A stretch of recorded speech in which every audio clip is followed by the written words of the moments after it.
ഇതിനാണ് പ്രധാനമായിട്ട് ഇനി ചോദിക്കേണ്ടത്.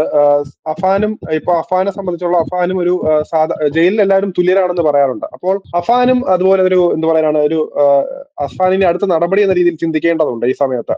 അഫാന് തിരിച്ചു വരണം, ജീവിതത്തിൽ തിരിച്ചു വരണം. അപ്പം ആ രീതിയിൽ നമുക്ക് അഫാന് സുരക്ഷ ഒരുക്കാൻ അടുത്ത അഡ്വക്കേറ്റ് എന്ന രീതിയിൽ താങ്കൾക്ക് എന്തെല്ലാം നടപടികളാണ് താങ്കൾ സ്വീകരിച്ചിട്ടുള്ളത്? അതെ, ഈ കാര്യത്തില് ജയിൽ സൂപ്രണ്ട് ഒരു അന്വേഷണം നടത്തിയെന്നാണ് ഞാൻ മീഡിയ വഴി അറിഞ്ഞത്.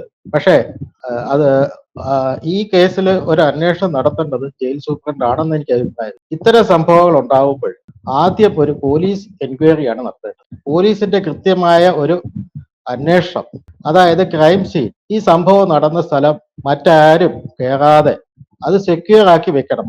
അതിനുശേഷം ഈ സംഭവം നടന്നുവെന്ന് ഒരു എഫ്ഐആർ ഇട്ടിട്ട് ഒരു അന്വേഷണം വിശദമായിട്ട് നടത്തണം. അത് അങ്ങനെ ഒരു അന്വേഷണം ഇതുവരെ നടത്തിയിട്ടില്ല. ഈ കാര്യത്തിൽ ഒരു ഹാഗിങ് ആണെന്ന് പറയുന്നത് ജയിലധികൃതർ മാത്രമാണ്. കൂടാതെ മെഡിക്കൽ ഓഫീസർ എന്തൊക്കെയോ പറഞ്ഞിട്ടുണ്ടെന്ന് എനിക്ക് തോന്നുന്നു. പക്ഷെ ഈ കാര്യത്തില് ഒരു അഭിപ്രായമല്ല ഫൈനല്. ഈ കാര്യങ്ങളിൽ ഒരു പോലീസ് ഇൻവെസ്റ്റിഗേഷൻ ആണ് വേണ്ടുന്നത്.